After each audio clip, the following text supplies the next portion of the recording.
Greetings and salutations, everybody. Welcome to Collider's Blacklist Recap Show. This is our special Season 3 pre-season show to get us warmed up for next week when the actual first episode of Season 3 of The Blacklist airs. Thank you so much for joining us. My name is John Campea. I'm one of your hosts tonight, and I'm going to go around the table, let everybody else introduce themselves, starting on my left.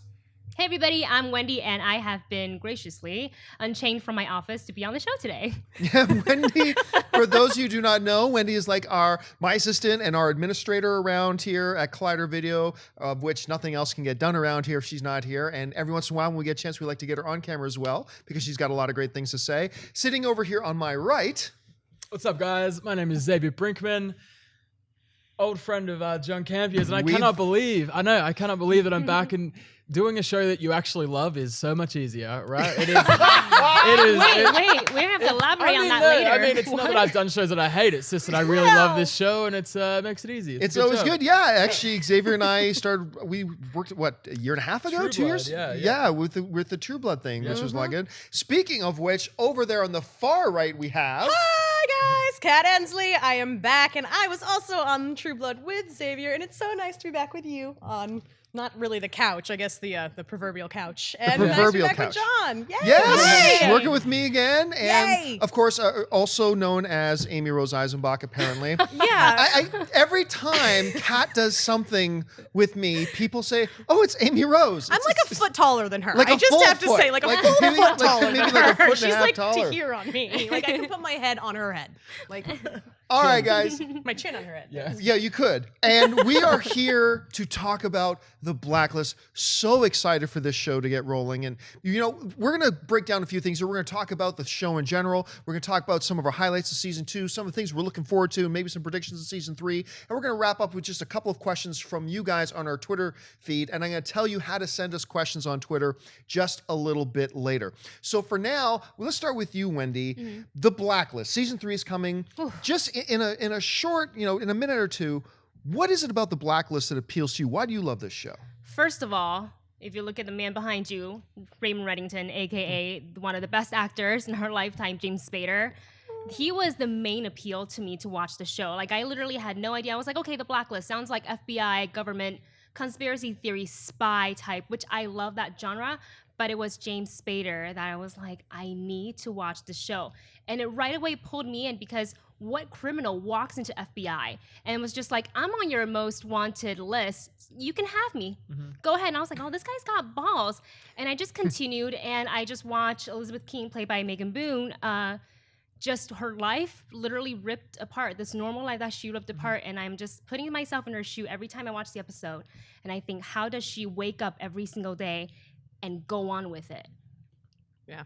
It's addicting. It's a good point. Yeah, no, it is addicting. And shows like that really appeal to me that start with a WTF moment. Like I love, actually there's a new show that just started actually, Jamie Alexander, Blind Spot, that I don't know if you guys had a chance to see it, but it starts at a duffel bag is found in the middle of Times Square. When the bomb squad come to investigate it, there's a naked, tattooed from head to feet girl with total amnesia, has no idea what she is or who she is, but she's got an FBI agent's name tattooed on her back. Like it's Raymond Reddington just walks, at the time we don't know who he is. He just walks into an FBI thing, turns himself in, all this kind of stuff. It started with a bang and then it kept going. But you're right, the main appeal, the main draw for me was having James Spader there, who, I mean, and it's funny because a lot of people are just discovering James Spader now. Really? They'll only know him. There's a bunch of people that are only knowing him from Blacklist and as Ultron, right? Yeah. But going back, I've been loving this guy ever since, not the one that won the Academy Award for Best Picture, but remember that film he was in, Crash? Yeah. Which, such a cool movie. So good. Then he was in 50 Shades of Grey before it was called 50 Shades of Grey. It was called Better known Secretary. as Secretary. With- He is was my it Christian Grey. Maggie Maggie Gyllenhaal. Maggie in that, Gyllenhaal, right? yep. So is that, then you and I were just talking about his work in The Practice, and was it Boston Legal before Boston that? Legal. with the same character in both. The same character in both. One was a spin-off. One was a spin-off of the other. It's not that he was just playing the same. It was literally the same guy. And like him and William Shatner winning a bunch of awards together. And then he comes back into this. And I got to tell you, the highlight of my year so far was I went and did the press day for Age of Ultron. And I actually got to, one of the coolest things I got to do all year, I got to actually be the moderator for the Avengers Age of Ultron Life press is conference. So unfair. It was Seriously. amazing. Just me up front with the cast of it was such a cool Wow. thing. But as a part of that, I got to go and sit down in a room with James Spader and just talk with James Spader. And you're wondering, what's he going to be like? I wonder if he's going to be in like in a beer shirt and like, hey, dude, like when you walk in. He's red. In Really? real life, he's Reddington. Oh my he had like gosh. the sharpest suit on. And you know how every once in a while, he'll turn his head to the side as Reddington and go off on some seemingly at the time completely unrelated yeah. story. I remember this one time, like I've been talking to him about, you know, what's the appeal for you to do a character like Ultron? He goes, well, Ultron is this, and he turns his head slightly. My 12-year-old son has the strangest occupation of doing blah, blah. And he tells stories the same. I'm just sitting there going, this is the best day ever. I'm Wow. just listening Well, to tell them where they can check that out. Yes. you Yes, can find please. that on our Collider Video YouTube channel. Just search for James Spader. Actually, you know what? That was back when I was still with AMC. So you can find it on AMC. Search AMC James Spader Ultron Press, and you should be able to find it. We'll hook you up. It's a with lot the of link. fun. Yeah. It was so much fun. I've been meaning to check that out. That's Oh, awesome. but I mean, but then it builds. It started with a bang, and then they keep going. Because not only do they give you the mystery of Red, then they introduce all these other mysteries, and this is going all the way back to season 1. But when you're getting like Tom, you know, it's like, what's going on with Tom? What's the deal with him? Like Reddington says there's something strange about him. He seems legit, and then everything unfolds. And then last season, then you get into the Cabal. And then you have David Strathairn as the director. Oh my And God. we'll get to the end of season 2 a little bit later, I'm sure. But for those reasons and many more, that's why I love the Blacklist. Anyway, what about you, Xavier? Yeah, I mean, obviously James Spader is amazing. I love his unwavering sense of smugness. Sorry. He's just,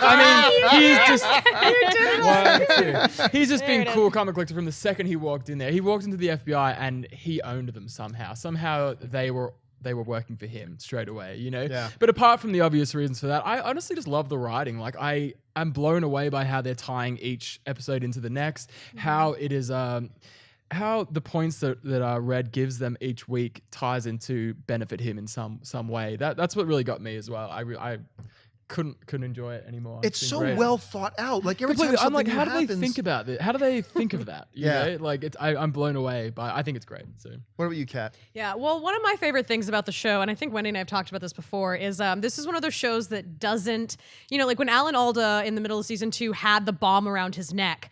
In my brain, I'm like, oh, it's NBC. He's just going to miraculously get out of this and it's all going to be fine. No, Mira got her throat slit open. She died. Yeah. Alan Alda blew up. Yeah. Like, this is not one of those shows that, you know, you tie up with a bow at the end of every episode and they're like, oh, it's all going to be fine. It's great. No, like, Keen is on the run, and she's on the run because she doesn't know anything about her past, but all these other people do.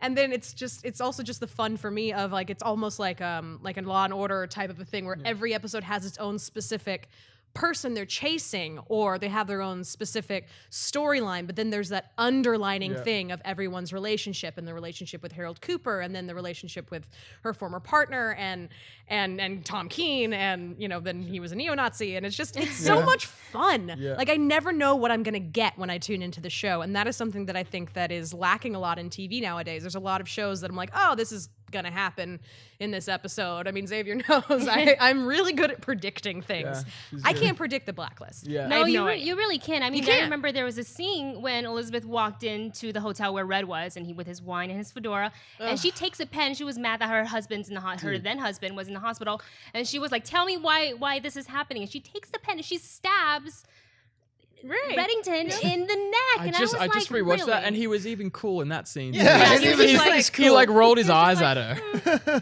Whatever. Just been stabbed in the neck, bro. But you know, you brought up something about how if you look at the basic structure of the Blacklist, look, there are 2 types of shows on television. Well, there's many different types of shows, but basically you can break them down in 2 different types of shows. There's procedurals and there's serials. And basically speaking, like a serial is like Lost, where it's just one continuous big story. A procedural is more like Law and Order, where every episode starts with a new murder and it ends with the solving and the wrapping up of that murder. It's a villain of the week kind of show, and both are great. I remember my current favorite show on TV, which is Supernatural. which is going in like his 10th or 11th season now. I remember that was the first show to me that I really sat back and went, this show is actually a perfect blending of both a procedural and a serial. Like it is one big continuous storyline, but every week was the monster of the week, all at the same time. Blacklist does that even better. I agree. agree. Like yeah. so every week it yes. was like those letters pop up. Number 73. Yeah. The Moombazi cartel number yeah, 182. or whatever it is on the Blacklist. So love it that is a procedural. Each episode is kind of self-contained, but each episode also plays very heavy into the big overall story arc. Sure. Very, very few shows do that or do it well, and the Blacklist does it. Yes. Oh, so beautifully. Yeah, they just do it. And then let's talk a little bit about some of the supporting cast around them. Oh, man. You know, you've got obviously you got James Spader. You've got Megan Boone playing Elizabeth Keene, who I will confess, at first I thought she was out of her depth. Yeah. Like even though I liked the character per se, I thought Megan Boone was an actress who, and look, give her all the credit in the world. She's acting alongside of James Spader. It's not Fair. an easy job. How are you not going to look out of your depth when you're doing that? But then also, how can you not learn Yeah. from Well, that? and that's exactly what happened. You know, the first half of the season, I thought everything's fine, but she's kind of thin. She seems like she's out of her depth. But working with Spader and working on the show, and as she's become more comfortable in the show, you see her throughout the process of the first 2 seasons taking more and more ownership of the character and becoming and making Elizabeth Keene even more, to the point where I realized about maybe as we got into just past the 1/3 mark of the season 2, I remember catching myself going, oh, wait a minute. Now I really like her as Elizabeth Keene. She's really grown into this. So what are some of the characters aside from Red that really stand out to you? I would have to say you don't see her very often. Her name is Mr. Kaplan. I love Mr. Kaplan. I love her, and she's this just little old lady. She reminded me of the first Susan time with Blomert her. or something I is her think name. so. Yeah. With her little like framed glasses, she reminded me of Edna Mole from In the Yes, Incredibles. a tall animal. That's It's like- it's exactly what just she like- looked like. think of She's that. gonna just tell Red no cape. But she walks in and I was like, who is this lady? So proper and thin, and she looks so frail, but she means business. And she was like, don't worry, dearie, I'll clean it up for you. I always do. And she's just always efficient and professional. And it's just without her, I think Red wouldn't be able to get out some of the situations that he puts himself in. She's Well, got I it mean, covered. She really When does. she shows hope up, not. you're like, oh, shit's about to happen. Yeah. If she's here, bad things are about to happen. Like when Red had just been shot and she showed up and she's standing there waiting to shoot whoever's going to try to come in and get Red. But I Red was loves worried. her so much. He's like, no. He's like, if I die, you know what to do. So give me your gun and get out of here. Yeah. Like, and that shows also like his relationship with her shows that Red is not this, douchey bad guy who hates everything. Like he has a cares for moral the people code. that he works for and works with. Yeah. Which is also with Dembe, and and Little Oh, kiss he yeah. gave Dembe when he left.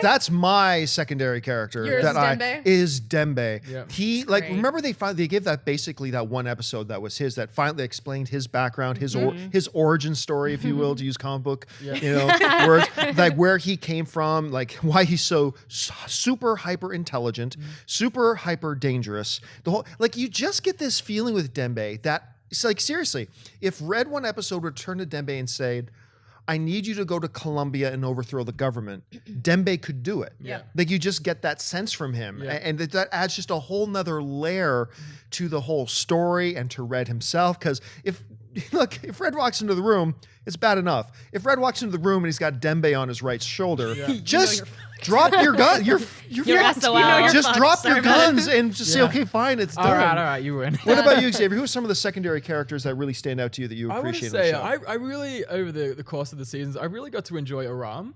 I think he's great. I think he's a great actor, honestly. The guy has to look surprised every time he discovers something.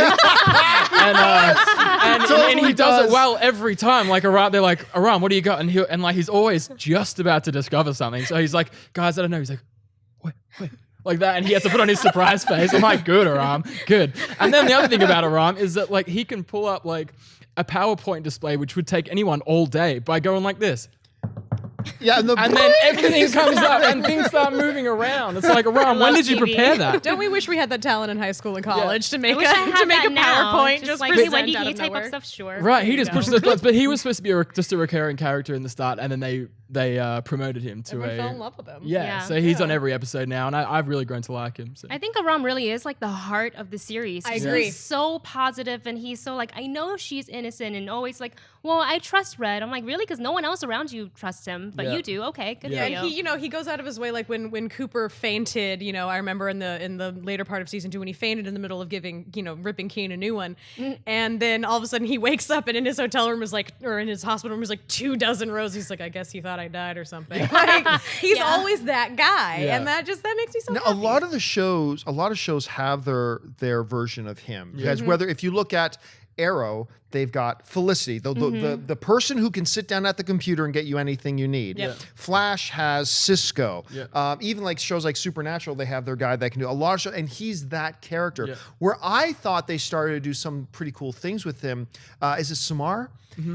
When they started, I thought it did. Oddly enough, if you told me they were going to develop even a surface love interest between the two of them, I would have said that's going to feel forced when you try to do that. But they have done it so slowly and so subtly that it has not felt forced, and it actually feels natural, and you find yourself cheering for them, even though she is I hate overusing the word badass, but she's a badass. Oh, she's awesome. She's She tortured what's his butt, and then convinced him that she was on his side, and then just drove him in a circle and got all the info. That was so brilliant. I'm pretty sure the character's actual name was What's His Butt. I think if you look it up on IMDb, please let it be What's His Butt. So-and-so playing What's His Butt.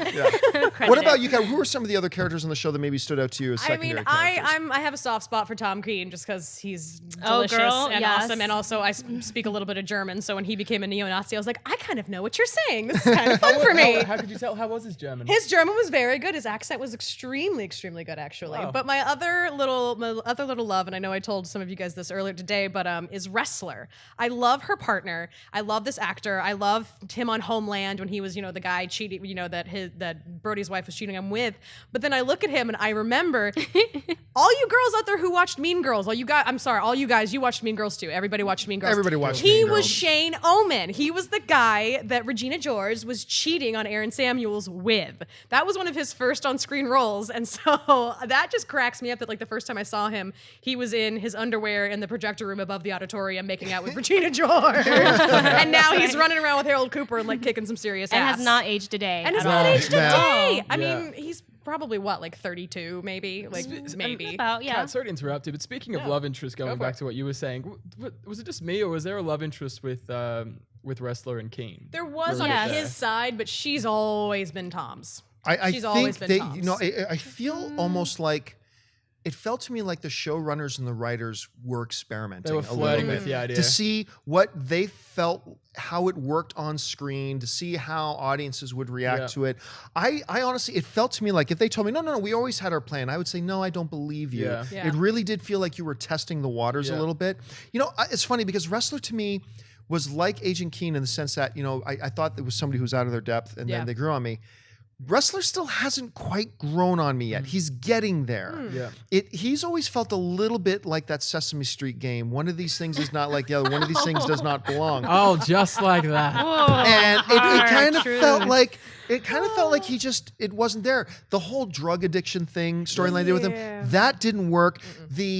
I'm sorry. I know it's TV. Suspend disbelief. Man, he got over the death of his fiance awfully right in front of him. Yeah, like just an episode or two. I'm good, and never mentioned again. Nope. Yeah, you're right. So that would be kind of maybe one of the little things.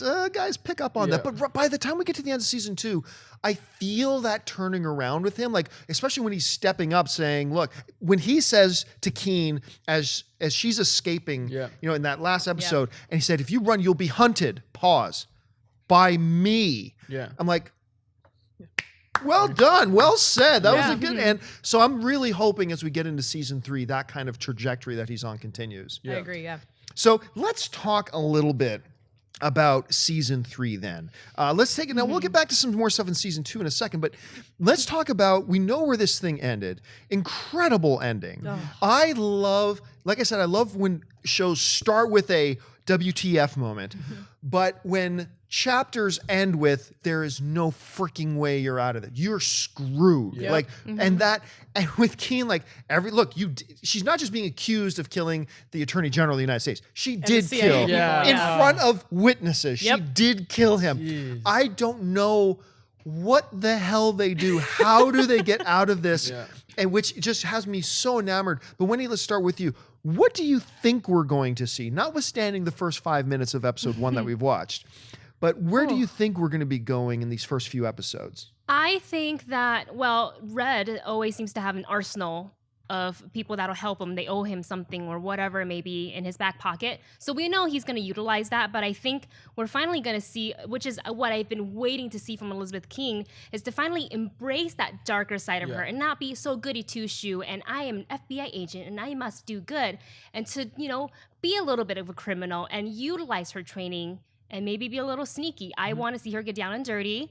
I don't think they're going to get caught, at least not in the first episode. And if they do, it will be on purpose because Reddington always has a plan. And everything he does, like you said in the beginning, like he just, or you said it, he always just had FBI from the get-go wrapped around his little pinky finger and he's just puppeteering like Ultron.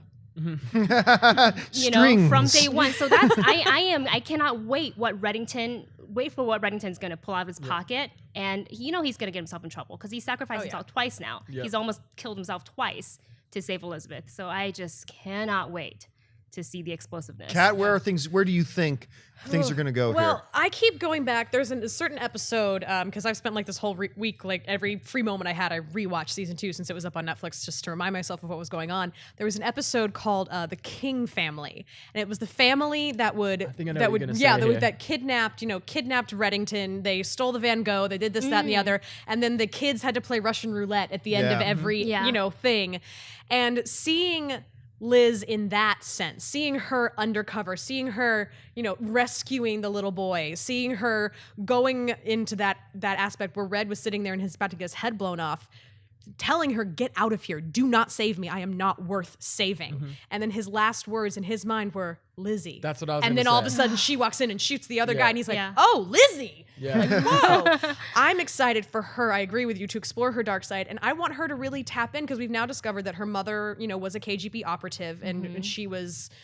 and then Elizabeth shot her father because he was abusing her. Like, all of that I feel like is going to come to fruition very, very early in the season. I feel like Red's going to finally divulge, like, this is where you're from. This is how your mom used to work. Like, this Well, is one of the this. questions we got on Twitter is going to asking those questions. So let's not dive too sorry. deep in that but right I think now. that she's going to turn into the badass that she's been, like, slowly creeping up She was towing to. that line, so cautious And now every time. she's going to be blonde and she's going to have more fun and hopefully hook up with Tom again because I don't want him to go because he's so pretty. Oh, he'll Sorry. be back. Xavier, where are things going to go? I pretty much add on to all of that, but I think the second that she pulled the trigger and shot Tom Connolly was a trigger of further badassery. It was a defining moment for her. It was the literal pulling the trigger and the figurative Yeah, pulling the it trigger. really, I really feel like it pulled the trigger for the character as well. And I actually just read an article about from Megan Boone saying she's really excited to explore a darker side. So I think you really hit the nail on the head there.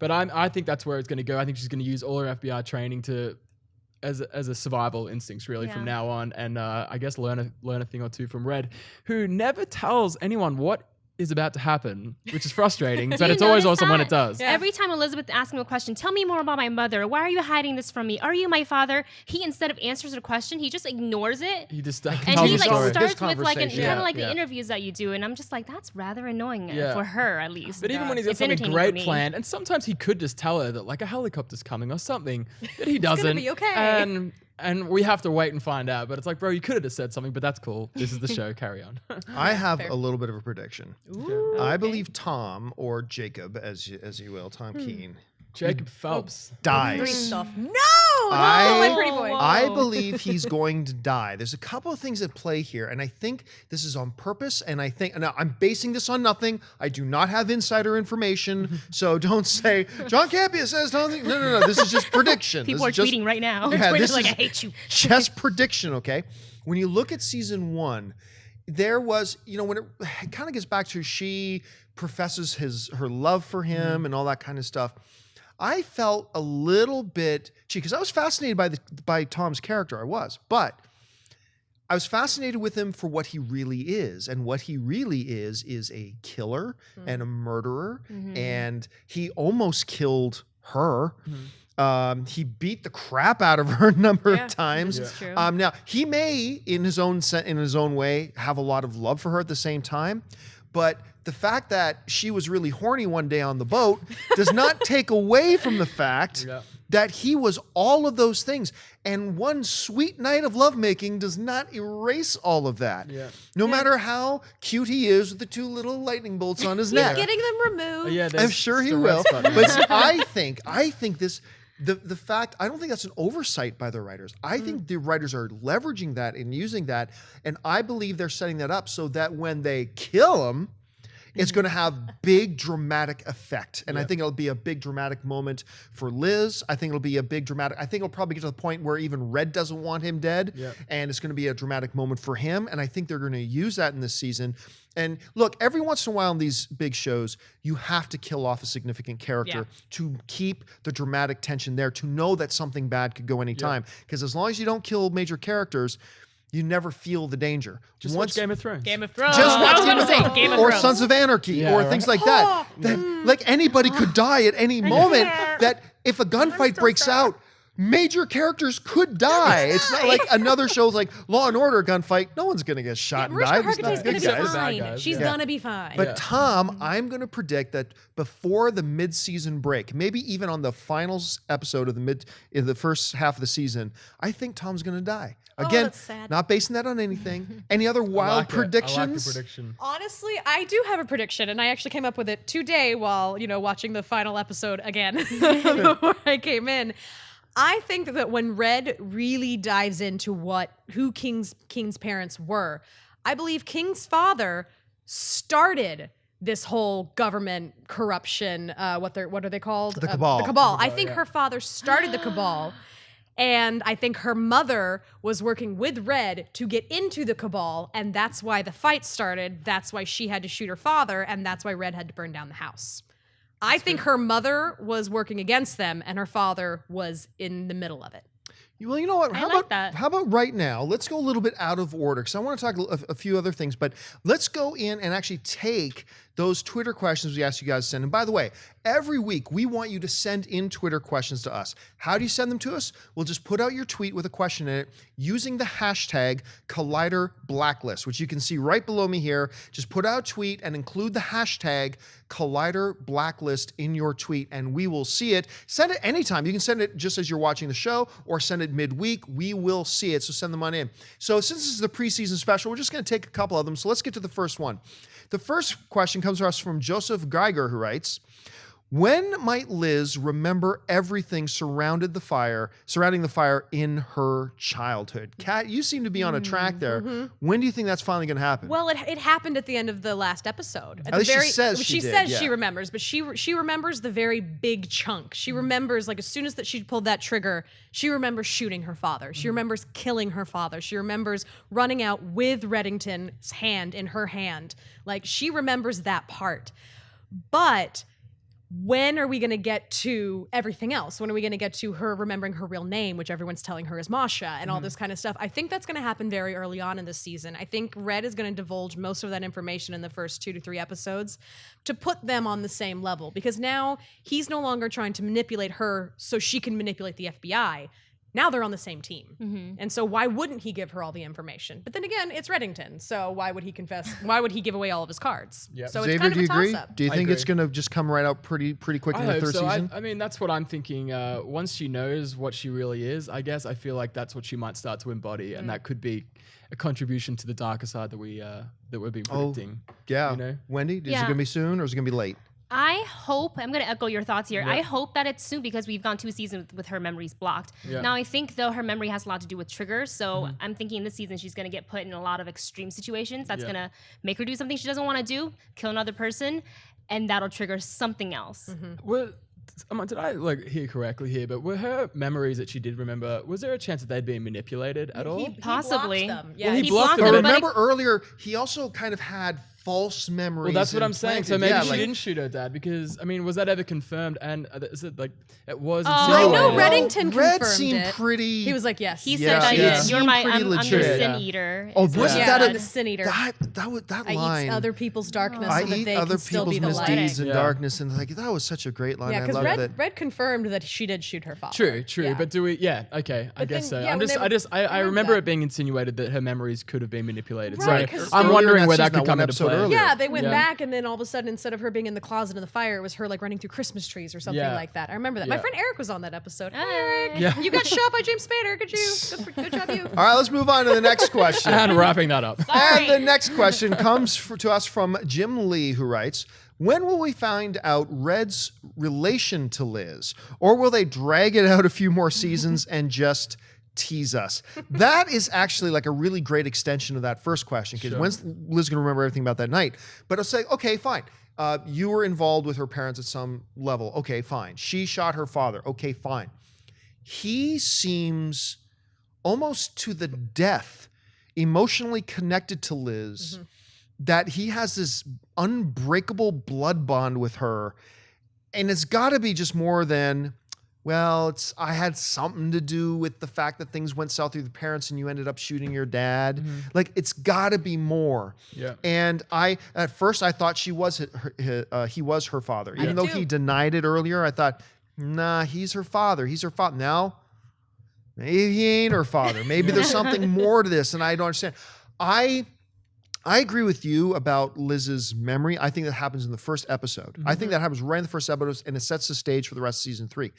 But as far as fully revealing the relationship and what that bond is that Red feels to Liz, I have a feeling they're going to milk that for a while longer. Oh, man, I I hope agree. not. Do you guys remember when Liz killed was responsible for killing the harbor master, and she got all that money Yeah. and donated it or gave a scholarship to the harbor master's daughter? And Red goes on the story about, there's no matter what you can do to try and make it feel better. It's really Right. all She was about talking about you, and there's nothing you can do. You're only trying to aid your own guilt. And then Liz is just sitting there going, like, I'm assuming she's thinking, is that what you're doing to me right Right. now? Yeah. So that made me think, like, is Red responsible for killing Liz's parents? Is there something that horrific that he's done to affect her life that would make him feel forever indebted to her? Yeah, I mean, in the last few episodes of season 2, especially, I've kind of come to the point where, because Red was originally working for the Pentagon, and then he got all the Well, he was secrets. an admiral in the Navy. Yeah, or he was an something. admiral in the Yeah. Navy, and then he had like access to all these secrets from the military. And I think that in that, when he was working there, I feel like maybe his best friend or something was her dad or his brother. Maybe he's her uncle. Maybe he actually has family relation. Right. But he saw what this corrupt man, Liz's father, in my opinion. I have no confirmations that any of this is true. But my prediction is that he was so close to her father and then discovered what her father was doing, manipulating the American government from inside. And that's when he became a so-called terrorist, because he wanted to bring down the terrorists inside America's government. Yep. And the one person who has all that information is now Elizabeth Keene with her little fulcrum in her little stuffed bunny. Yeah.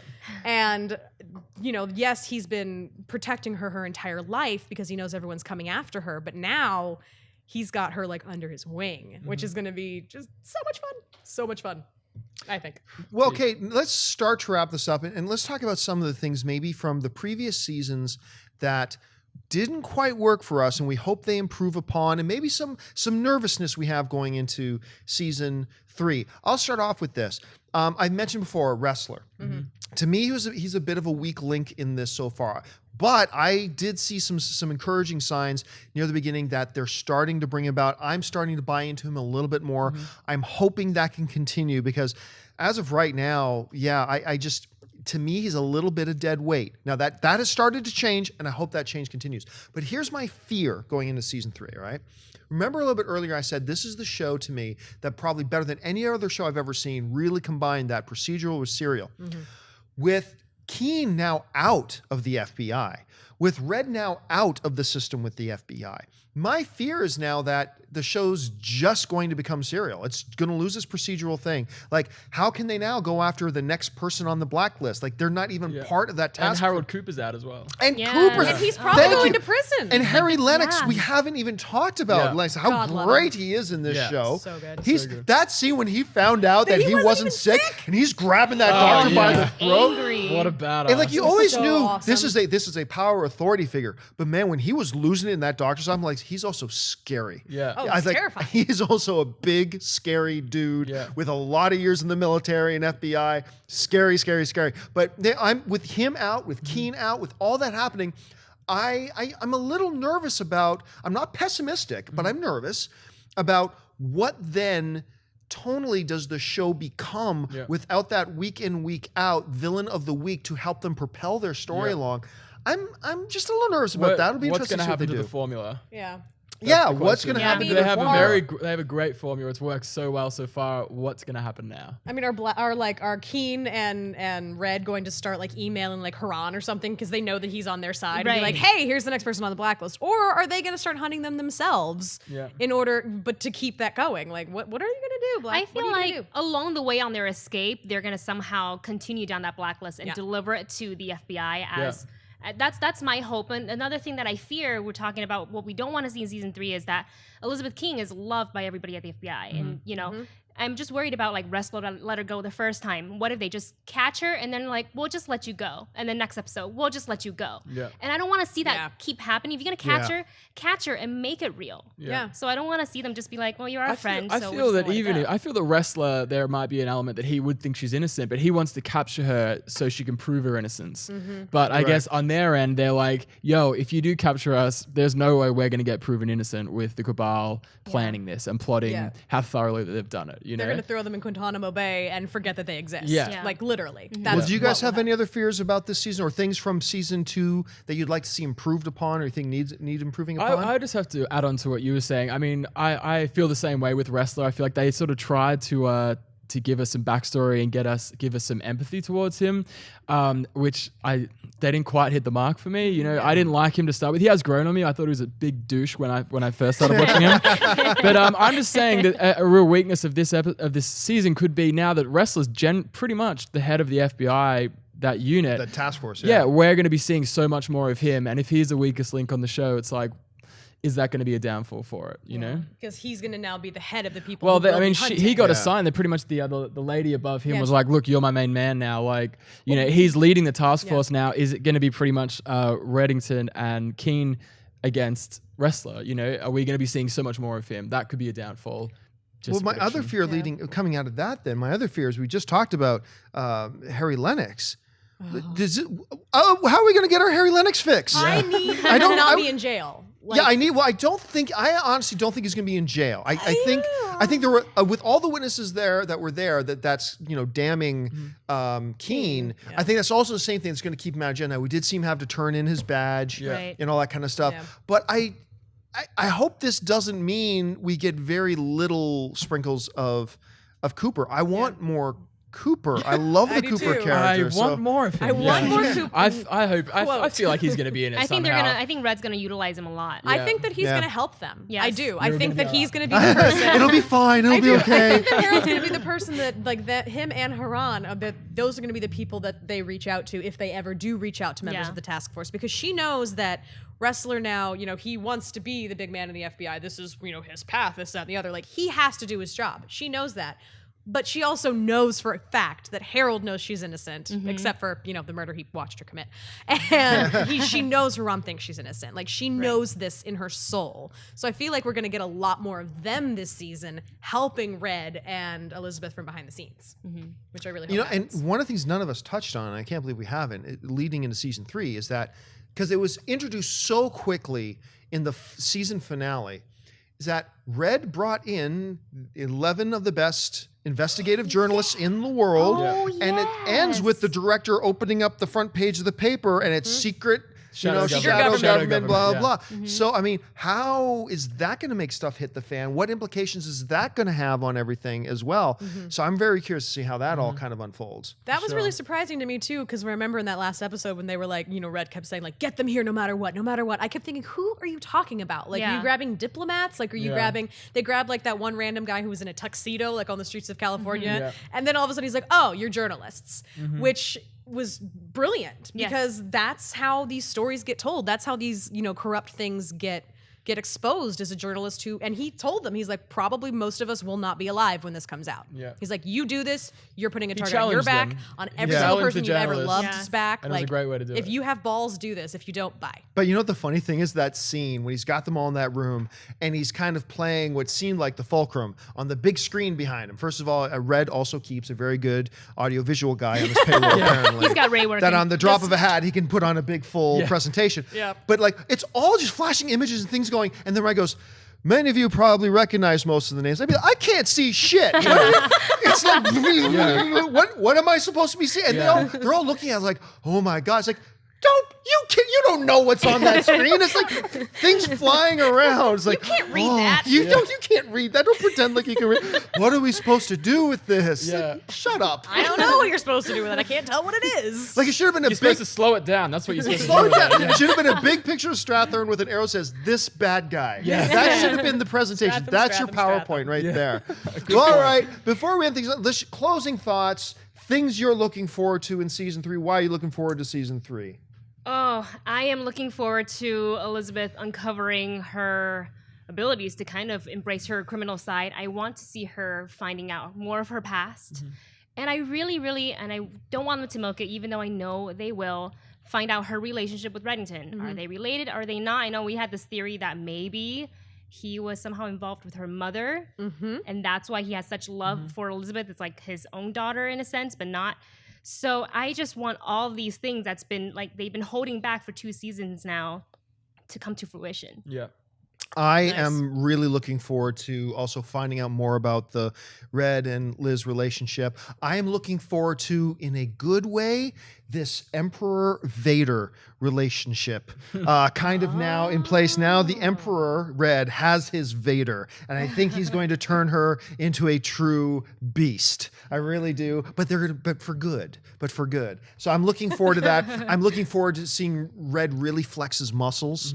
I think there were just moments in the first 2 seasons that we truly saw Reddington flex his muscles. And I think in this season, I think we can look forward to that. And I'm just excited. This show has not let me down in 2 seasons. Even when it looked like they were about to do things that were kind of stupid, turns out I was like, wait, that was great. That was brilliant. And I'm just looking forward to more. You can find it online right now. We just watched the first 5 minutes of episode 1, which just starts off with a bang, with almost kind of like a heist film feel about how they're going to get away. It looks great. It's on YouTube right now. Go ahead and We search won't for spoil it for you, but it's awesome. Do a search for Blacklist season 3 premiere, and then in the filters go today or this week, and you should find it no problem. It was like a few hours ago, right? Yeah, and it's not a pirated thing. Don't feel bad. It's not a pirated thing. NBC put this up. So you're fine. You're good. So what about you, Xavier? The things you're looking forward to this season? Look, not gonna lie, Aram and Navabi. Yeah, they're gonna get hot and heavy. And then too, I can't lie again. The just the relationship is what I'm most looking forward to. I want to know. Just tell us, what is the relationship between Reddington and Keen? Yes. That's it. Clean and simple. Yeah, Kat? I mean, I agree with all of you guys. I really want to know about this relationship with Reddington and Keen. But something else that I'm really looking forward to, at least I hope I'm looking forward to. I hope in like random episodes when they end up in Germany or in Italy or in, Slovakia or wherever they're going to end up, I hope that one of those episodes, Cooper just shows up. Yeah. He just shows up and he's like, hey, I'm looking forward to more James Spader in tuxes, drinking with, the most horrific hitman in the entire world, and then turning around, shooting him in the head, and then going, come on, Dembe. Yeah. It's his coolness. It's the fact that the first episode, she's like, how should I trust? He goes, No, I'm a criminal. You Yeah. should never trust me. Like, That's he's so great. smarmy and yet so charming. And he's my Christian Grey forever and ever. Amen. Thank you, Secretary. Yeah. So Thank more you, James Secretary. Spader. Yeah. Thank you, Secretary. If you Well- haven't watched it, watch it. Folks, that will do it for us for this pre-season special for season 3 of the Blacklist and our first episode of the Collider Blacklist recap show. Don't forget to join us next week. As soon as you watch episode 1 of season 3 of the Blacklist, come back over to Collider Video and watch us all hang out with us and talk about So much that more to new- go. So much. And how do you communicate with us? Once again, communicate with us via Twitter by just sending out a tweet and including the hashtag Collider Blacklist. Just put that in the hashtag. That way to make sure we'll be able to see your tweet and find it and respond to it if we need to. We're going to try to get as many questions on our show as possible. Make sure you're reaching out to us. So I want to thank the people sitting at the table with me. First of all, sitting over here on my left, Wendy Lee. Wendy, where can people find you online? Well, you can find me Monday through Friday behind the camera on Collider Movie Talks sitting next to Dennis, and also on Twitter and Instagram at Wendy Lee Zaney. Over here, Xavier Brinkman. Xavier, where can people find you? Instagram and Twitter is just at Xavier Brinkman. Clean and simple. And over there on the end, Kat Endsley. Kat, where can people find you online? At Kat Endsley on Instagram, Twitter, and High Facebook, five. and high fives all around. Woo! And you can find me Monday through Friday on Movie Talk, on Tuesdays on Collider Heroes, on Thursdays on Jedi Council, on Saturdays and Sundays on Mailbag, on Tuesday nights on our Collider Flash After Show, and of course on Thursday nights here on our Blacklist Recap show. So excited! What are you doing Monday, You do though? too Yeah. much. Aren't you doing Mondays? Yeah, what do what's I Monday? got? I'm producing Slacking other shows on Okay, Monday. he's doing other things. So, and of course, you can follow me on social media on Facebook and on Twitter simply at John Campea. So that'll do it for us for this inaugural episode of the Collider Blacklist Recap Show. Thanks so much for joining us. Tell all your other Blacklist loving friends about the show. Come on in and join us. And until next time, bye-bye.